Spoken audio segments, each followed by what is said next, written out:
Bonjour et bienvenue sur Crypto House pour une nouvelle présentation d'un projet blockchain. Ça s'appelle Nucleus Vision et c'est pour tout de suite.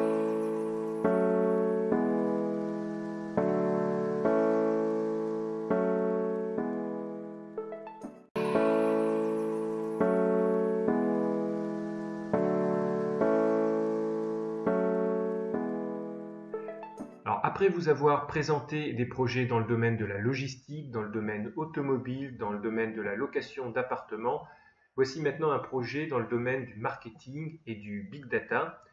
Leur concept est assez simple, c'est comme le dit le slogan, Can you tell who enter in your building, in your store? Donc, est-ce que vous pouvez dire qui entre dans votre magasin, dans votre resort, dans votre hôtel? Donc, c'est un projet qui permet aux commerçants de mieux savoir qui est leur clientèle. Alors, c'est un projet qui a démarré à Harvard en 2014, donc c'est pas tout récent, hein, c'est pas une start-up qui vient de démarrer. Et leurs bureaux sont à San Francisco, donc aux États-Unis et en Inde. Comme on va le voir, c'est une équipe donc américano-indienne. Alors, il devait y avoir un ICO il y a quelques mois et l'ICO a été annulé parce que pendant la période de la pré-vente, ils avaient déjà atteint le hard cap. Donc, ce qu'ils ont dit, le reste des tokens, on va les distribuer aux personnes qui sont enregistrées dans la whitelist. Donc, je m'étais moi enregistré dans la whitelist et j'ai reçu donc 800 tokens Ncash gratuits et tous ceux qui se sont enregistrés dans la whitelist ont aussi reçu ces tokens. Alors regardons maintenant ce que dit le CoinMarketCap. Alors en nombre de coins, il y en a 10 milliards, donc ça veut dire qu'il y a beaucoup de coins. En circulation pour l'instant, il y en a 4,1 milliards, ce qui fait un market cap total de 154 millions de dollars, ce qui est déjà pas mal, ce qui porte la société au 108e rang, mais ils étaient dans le top 100 il y a quelques temps, et petit à petit, le projet a régressé pour atteindre ici la 108e position. Alors, si on regarde ici le graphe, quand ils sont rentrés au market cap en février, fin février, ils étaient à 4 cents. Et puis, le projet, il a monté un petit peu à 4,3. Là, il a fait un pic ici en mai à 4,8. Mais il n'a pas vraiment décollé. Souvent, un ICO, parfois, il fait soit il baisse, ça arrive, soit ça fait x2, x3, x10 parfois. Ici, non, c'est resté assez stable. Et là, en ce moment, il est à 3,7 cents. Donc, c'est même un petit peu moins que le prix quand il est rentré dans les exchanges. Alors, parlons des exchanges. On peut l'acheter principalement sur Binance parce que les autres sont vraiment négligeables. En plus, tout le gros du volume se fait ici sur Binance. Donc, il y a un couple avec le Bitcoin, l'Ether et le BNB. C'est donc, je crois, c'est le Binance Coin. Alors, regardons maintenant un petit peu le concept, plus précisément, comment ça marche. Alors, Nucleus Vision, c'est une solution technologique bout en bout qui capture et fournit des données précédemment non traitées des détaillants et d'autres entreprises par le biais d'une technologie blockchain et de capteurs en temps réel. Alors, c'est une technologie propriétaire IoT qui ne fonctionne pas avec RFID, Wi-Fi ou Bluetooth. Il ne faut pas d'app non plus. Bon, ce qu'il faut, c'est quand même un smartphone, 3G et 4G avec le GPS pour que ça puisse fonctionner. Donc en fin de compte, Nucleus Vision veut prendre toutes ces informations qui existent auprès des détaillants, des commerces, en rajouter des nouvelles grâce à leur technologie et faire en sorte de les traiter et aussi que les commerces puissent acheter et vendre ce type de données grâce au token, le Ncash. Alors il y a plusieurs éléments. Il y en a 4 ici en tout, moi j'en ai relevé 5. Alors le premier élément c'est le capteur. Alors le capteur, je crois qu'on en a, voilà, on en a un exemple ici. Donc c'est un capteur qu'on va mettre dans les boutiques et ce capteur permet d'identifier les consommateurs, mais aussi dans le futur il va faire beaucoup plus parce qu'il pourra recueillir notamment de la température, du mouvement, de l'accélérateur et du son par exemple. Ensuite, on a ici la blockchain, donc c'est Orbit Blockchain, et ça permet d'identifier le client, ça va permettre aussi de stocker les données et de stocker les tokens, les Ncash. Donc ça c'est la blockchain qu'utilise Nucleus Vision pour son concept, donc c'est le cœur vraiment du système. Ensuite, on a quelque chose de tout aussi important, c'est la partie ici qu'ils appellent neuron. Et c'est la partie donc Deep Learning, donc la plateforme Big Data Intelligence, d'intelligence artificielle, pardon. Donc ça, c'est ce qui va traiter toutes les données qui vont être récoltées par les capteurs et stockées sur Orbit. Donc toutes les données des consommateurs.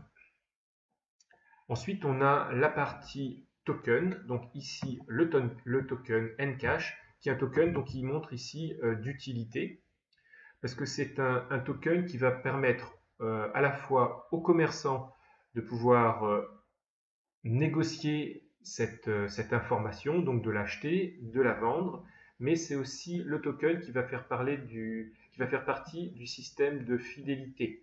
Donc il va y avoir un système de fidélité pour les clients, et ils vont recevoir du Ncash. Et le Ncash qui est intéressant, c'est qu'il est ensuite, on peut le vendre, ou on peut l'échanger contre des euros ou des US dollars.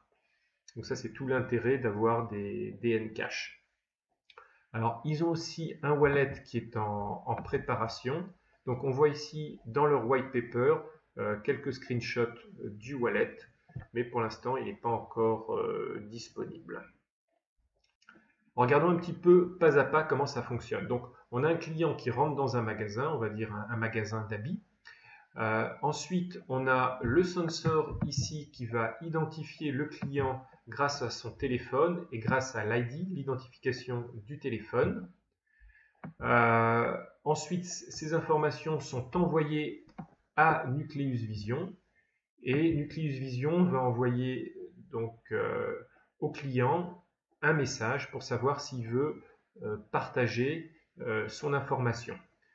Alors, si le client décide de partager son information, il va recevoir des tokens. Donc, je sais pas, on va dire un token Ncash, par exemple, pour partager son profil. Mais aussi, le commerçant peut en plus acheter des informations qui proviennent d'autres boutiques. Donc, comme ça permet au magasin de savoir qui est la personne qui rentre dans sa boutique. Est-ce qu'il aime bien tel type d'habits, tel type de chaussures? Est-ce qu'il fait beaucoup d'achats, peu d'achats?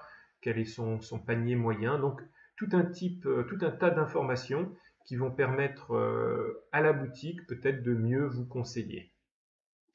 Alors ensuite, si vous faites des achats tout en étant identifié, vous allez aussi recevoir quelques tokens. C'est le programme de fidélisation. Et donc, comme on a dit, les tokens peuvent être ensuite échangés contre du cash. Alors, c'est beaucoup plus complexe que ce que je vous ai dit. Il y a beaucoup plus d'étapes, comme on le voit. Mais là, ça prendrait trop de temps pour les passer en détail. Alors, si vous voulez en savoir plus sur Nucleus Vision, il y a beaucoup d'infos. Il y a ici un one-pager. Ensuite, il y a le white paper. Donc, le white paper, il est là. Ça, c'est un white paper qui fait quand même 60 et quelques pages, 66 pages, je crois. Donc, mais il est intéressant, il est assez facile à lire. Il reprend aussi déjà des informations qu'on voit dans le site web. Et puis, il y a un autre white paper ici qu'ils appellent le white paper light. Voilà, et lui qui fait 9 pages. Donc, si vous ne voulez pas aller vers les 68 pages, au moins je vous recommande de faire celui-là qui est en 9 pages. Il est rapide à lire.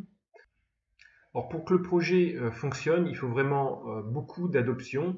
Alors d'abord, ils ont essayé d'avoir une adoption au niveau technologique, donc ils se sont associés avec GSMA qui leur donne accès apparemment au téléphone mobile, à l'identification des téléphones mobiles.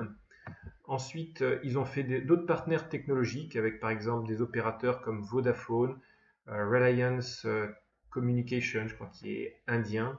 Ensuite, ils ont les partenaires technologiques comme notamment Intel. Donc ça, c'est la partie technique. Alors, à un moment, il y avait sur leur site des marques, comme ils disaient, des marques qui leur font confiance. Par contre, cette information, je ne l'ai plus retrouvée, donc on a l'impression qu'elle a disparu du site. Mais à l'époque, ils disaient donc les marques qui leur faisaient confiance, des marques comme Marks & Spencer, Polo, Gap, Lee, Tommy Hilfiger et d'autres. Mais ce qui est bizarre, c'est que je ne retrouve plus cette information. Si vous la retrouvez, dites-moi où est-ce qu'elle est disponible. Ensuite, ils ont quand même des partenaires investisseurs, voilà, dont Tim Draper. Donc Tim Draper, c'est une personnalité quand même assez importante dans le monde des ventures capitales aux États-Unis et il s'y connaît beaucoup en crypto. Si vous cherchez sur YouTube Tim Draper, il parle beaucoup sur sa vision sur le futur des cryptos et il y a encore pas mal d'autres investisseurs. Alors, si on regarde l'équipe, voilà. Alors, l'équipe, elle compte plus que 40 personnes. Alors, ils ne sont pas tous sur le site, bien sûr. On va regarder les plus importants. Donc, on a d'abord Abhishek. Donc, Abhishek Pitti, ici, c'est le CEO et fondateur. Donc, lui, alors ce qui est bien, c'est qu'ils ont tous leur profil LinkedIn, hein, et on voit directement leur corps compétences. Donc, lui, ce qu'il met en avant, c'est la partie Harvard Business School. Mais on peut aller, si on veut, ici, sur son LinkedIn, par exemple. Et on voit le détail de ce qu'il a fait. Donc, lui, il a un master en ingénierie aérospatiale et un MBA à Harvard. Ensuite, il a travaillé 5 ans dans l'aérospatiale. Il est cofondateur d'une start-up en Inde. Puis en 2014, donc, il a fondé Nucleus Vision. Ensuite, on a autre personnalité importante de l'équipe. Si je retrouve, voilà, on a Martin. Donc Martin, lui, c'est la partie qui est très importante pour le succès du projet, c'est les relations avec les partenaires. Et lui, c'est un vieux de la vieille. Donc, il a plus de 30 ans d'expérience dans le domaine de la vente et notamment 16 ans chez Lévi-Strauss. Donc, ça a l'air d'être quelqu'un qui a, quand on voit son profil un petit peu, qui a l'air d'avoir beaucoup de relations et donc ça, c'est important. Ensuite, j'ai noté Avinash. Alors, Avinash, lui, c'est le CTO et ce sont peut-être des frères ou autres parce qu'ils ont le même nom de famille, je ne sais pas, faudrait regarder. Alors lui, il a fait ses études au MIT dans le Big Data et il a un master en sciences à l'Illinois Institute of Technology à Chicago. Et il a fait pas mal de choses, hein. Il a été développeur chez SAP, consultant senior chez BP, donc l'essence, consultant ERP chez Philips, puis manager à la Bank of America et enfin il est maintenant CTO chez Nucleus Vision. Ensuite, on a quelqu'un qui a rejoint l'équipe il n'y a pas longtemps, c'est Subrata, donc ici en haut. Et lui, donc il a rejoint l'équipe il y a à peine 2 mois. Et il semble qu'il va plutôt aider au développement de la partie indienne du projet, donc en tant qu'exécutif président. Et il a plus de 10 ans d'expérience dans le domaine de la mode. Donc on voit que c'est quand même un projet très ciblé habillement, hein. On voit que tout ce qui est autour, pour l'instant, il se concentre dans tout ce qui est autour de l'habillement. Et ensuite, on a ici Brooks, donc à ce niveau-là. Et Brooks, lui, c'est le design director. Il a fait sa carrière dans le design, avec pas mal d'expérience dans le design, et c'est aussi un orateur aux TED Conférences. Alors, après les investisseurs, il y a les advisors. Donc là, on voit une personne, le cofondateur de chez Icon, donc ça, c'est pas rien. Puis des gens de chez ISBC, on a Ian Balina, qui est aussi une personnalité dans le monde des cryptos. Donc il y a pas mal de monde. C'est un projet qui a fait quand même pas mal parler de lui à l'époque de son lancement. Alors regardons maintenant le roadmap. Alors le roadmap, comme on l'a vu, hein, il a démarré en 2013. Ils ont lancé un proof of concept en 2015. Ils ont développé le produit et il y a eu le lancement en 2017, fin 2017.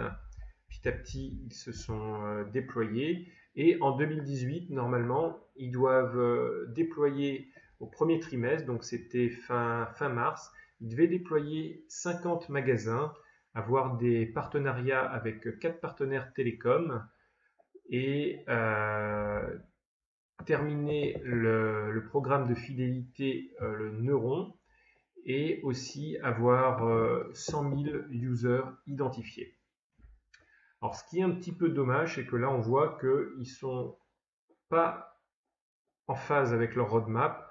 Ils n'ont pas réussi à déployer pour l'instant les 50 sensors. On voit qu'ils en sont à peine à la moitié. Et ils n'ont pas non plus réussi à avoir les partenariats au niveau télécom. Alors, en Q2, normalement, donc ça veut dire qu'on a déjà démarré Q2, il devrait y avoir 250 capteurs déployés, mais on n'en est pas là puisqu'ils ne sont pas encore arrivés à terminer la partie Q1. Ensuite, en Q3, ils doivent développer la partie indienne. En Q4, développer l'Asie. Et en 2019, lancer les États-Unis. Donc rien par contre sur l'Europe. Et ce qui est intéressant par contre, c'est que ensuite, à partir de 2021, alors si on le voit ici sur leur One Page White Paper, on voit qu'ils veulent aller beaucoup plus loin. Donc la phase 1, c'est effectivement les magasins de détail, mais ils ont une phase 2 où ils vont améliorer tout ce qui est sécurité. Ce qui est intéressant, c'est la phase 3, où ils vont sortir de ce monde et utiliser leur technologie. On voit ici dans tout ce qui est smart home, smart city, sur le transport, sur les hôpitaux, dans l'agriculture. Donc s'ils réussissent à bien développer la phase 1 et 2, c'est un projet qui peut devenir assez global. Mais là, bon, c'est quand même un horizon assez loin, hein, parce qu'on commence à parler de ça pour 2021 et après. Côté communauté, Nucleus Vision a beaucoup de choses. Ils ont d'abord un Telegram en anglais avec plus de 90 000 membres. Ils en ont un en coréen. Ils ont Bitcoin Talk. Ils ont Medium. Ils ont Reddit. Ils ont Facebook. On peut les joindre par email. Ils ont un LinkedIn, GitHub et YouTube. Et ils ont bien sûr Twitter. Alors, on va regarder où ils en sont au niveau Twitter. C'est un peu le benchmark que je fais. 61 000 membres, ce qui est bien hein, pour une crypto comme ça. Et ils ont l'air assez actifs là. 11 mai, 9 mai, 9 mai. Ouais, ils sont aussi assez actifs. Donc côté communautaire, ça a l'air de bien fonctionner. En termes de concurrence, pour l'instant, j'ai pas trouvé grand-chose. J'ai trouvé Apex ici, qui est un projet plutôt asiatique, toujours dans le même domaine. Mais le domaine du big data, comme ça, c'est quand même un domaine qui a beaucoup d'avenir. Ici, ils ont trouvé une niche qui est quand même très demandée et qui augmente beaucoup. C'est tout ce qui est autour des clients finaux. Alors, quoi penser de ce projet? C'est un projet qui a une très très grosse envergure. Pour l'instant, par contre, il le limite à l'Inde, à l'Asie et aux États-Unis. Bon, vous me direz ce qui est déjà pas mal, mais rien en tout cas pour l'Europe. D'après ce que j'ai lu et ce que j'ai compris, c'est qu'il démarre surtout avec la partie indienne. C'est peut-être plus facile pour eux de démarrer comme ça. Ce qui va être compliqué, c'est que pour qu'un système comme ça, aussi important, aussi grand, il faut vraiment qu'ils arrivent à avoir l'adoption des marchands et aussi l'adoption des clients. Et ça va être le plus compliqué parce que pour que ça marche, il faudrait quasiment que toutes les personnes qui rentrent dans un magasin, quel que soit le magasin, puissent utiliser ce concept. Parce que si jamais il y a très très peu de données utilisables, il n'y a aucun intérêt pour les commerces. Et ensuite, pour les utilisateurs, est-ce qu'ils vont accepter de partager leurs données en échange? Je ne sais pas, moi, là, un token aujourd'hui, ça vaut 3 cents. est-ce que pour 3 cents, vous êtes prêt à partager par exemple vos données? Ça, c'est une interrogation.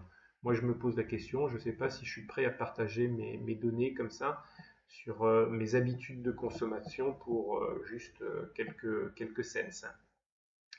D'un autre côté, on voit qu'il y a une bonne équipe, une équipe qui est costaud. On voit qu'il y a quand même des gros investisseurs et des gros advisors qui sont rentrés dans le projet. Donc ça, c'est bien. Ils ont des partenaires aussi qui sont costauds, hein. On parle d'Intel, on parle de Vodafone. Donc le projet dans son concept, en tout cas moi, me semble intéressant.